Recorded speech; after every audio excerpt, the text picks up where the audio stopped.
Karbala के जानिसारों को सलाम, फातिमा बीबी के प्यारों को सलाम।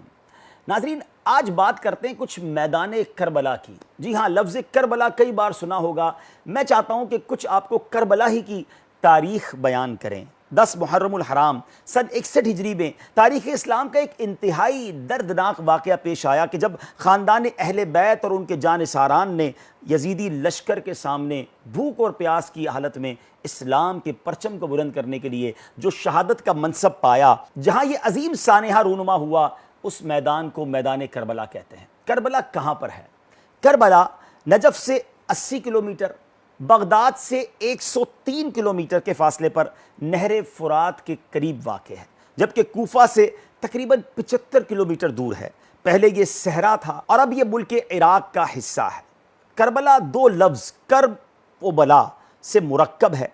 कुछ अहले लुगत ने कहा कि ये करबल यानी छानी हुई गेहूं या करबलतुन दलदली ज़मीन से माखूज है, इसलिए कि वहाँ की ज़मीन कंकरों से खाली और नरम हुआ करती थी। एक कौल यह है कि करबल एक जड़ी बूटी का नाम है जो वहाँ उगती थी, इसलिए इस जगह का नाम करबला पड़ गया। अहादीस मुबारका में इस जगह को नैनवा और तुफ के नामों से भी जिक्र किया गया।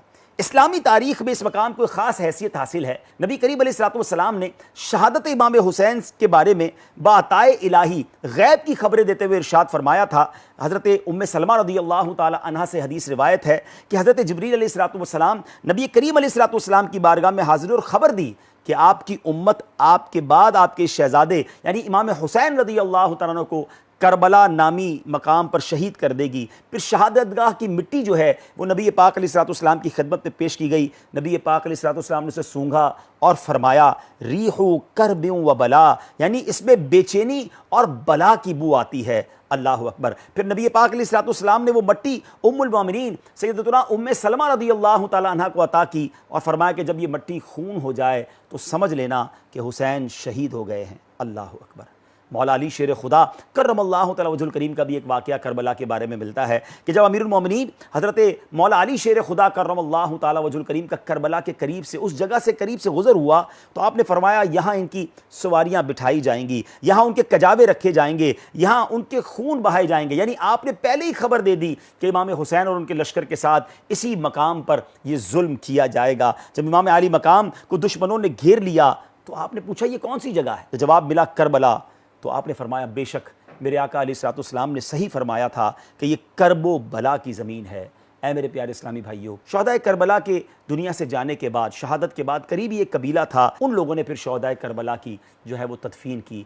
अल्लाह करीम शहदाए करबला की दर्जात को मज़ीद बुलंद फरमाए, उनके मज़ारात पर करोड़ों रहमतों की बारिश नाजिल फरमाए। इस अजीम वाक़े से हमें भी अपनी ज़िंदगी के लिए दर्स लेने की तौफ़ीक़ अता फरमाए और हमें भी इस पुरसोज़ मकाम की हाज़िरी इस नीयत से अता फ़रमाए कि वहाँ जाकर हम उनके मज़ारात पर फ़ातिहा भी पढ़ें और फिर इस्लाम के लिए हम भी कुर्बानी देने का जज्बा अपने अंदर बेदार करें। आमीन बिजाहि नबी अमीन सल्लल्लाहु तआला अलैहि वसल्लम।